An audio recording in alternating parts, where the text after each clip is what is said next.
So I got my hands on some of this polycaprolactone. It's a plastic that's got a very low melting point, thermoplastic. So you can melt it in boiling water, or with like a hairdryer or something.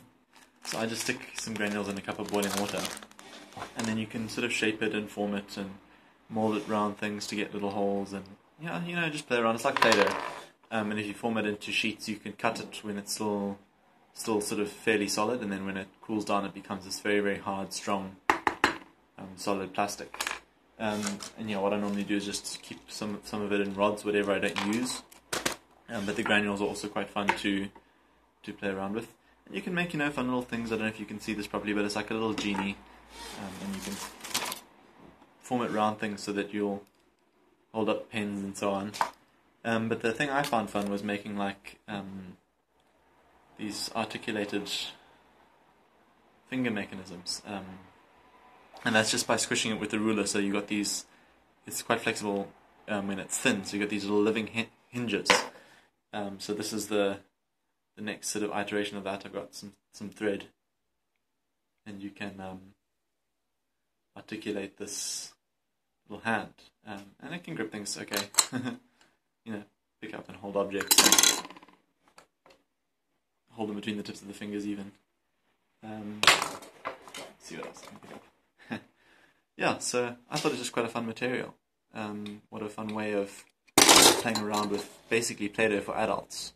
You can see here I've just used some braid fishing line to get these finger joints going. And these are separate, by the way. I can do these too. Let's do this. So you can get quite nice control. It doesn't take much force, and I'm only moving my finger a very small amount. So you could have this attached to like a servo or something. And get some really fun movement out of it. So I thought that was such a cool material. As you can see, it took a couple of failed attempts to get that hand going. But it's very easy to use, very fun. And I'd highly recommend getting your hands on some. It's also great. You can make more complicated and more useful things than this.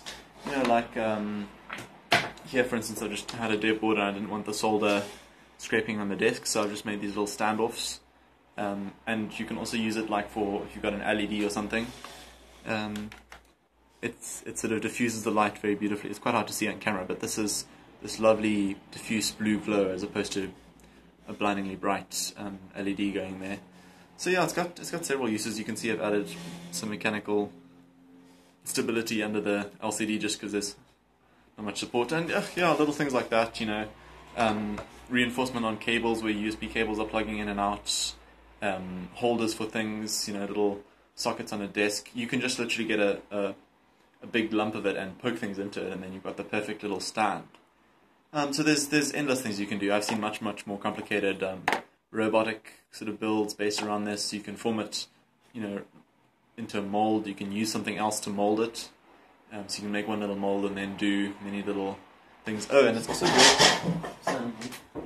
So one thing it doesn't handle is heat. But if you're not having something that's moving too fast, it's sort of self-lubricating. So you can see here, this is just a printer carriage, but there's only one set of bushings over here.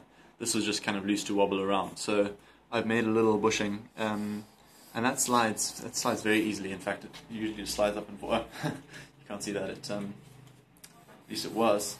Slides back and forth with very little effort, even just under gravity. So yeah, endless things you can do with it, and I highly recommend some. So just a quick follow-up to the beginning of this video where I was playing around with this polycaprolactone. In the day or so since then, I've made this fun little guy. And what it is, it's a little coin cell battery holder, some LEDs, and then an Tiny 85. And usually it does like this countdown. I don't know if you can see the colors. But yeah, it does like a countdown from 15 minutes, it's green, 10 minutes, it's yellow, 5 minutes, it's red. And then it starts flashing the head, does all these different colors. It's kind of hard to see what the colors are. But yeah, it's this little octopus dude. And that's so that when I want to get down and do some actual studying, just push the button. And then it goes through that sort of cycle, and I know how much work I've got left to do, and it flashes when it's my break time. So that's my little octopus that's in charge of my life from now on. And yet another fun little thing. Oh, this is really not coming out on the camera, but I promise, the glow is really beautiful. Nice pretty little lighting effect with the especially this big RGB LED in the head. It's very, very clear and visible, but it's not like blindingly bright like it is without any colour. So that's my last fun little project, and I'm sure I'll be using this in a bunch of more serious builds later on.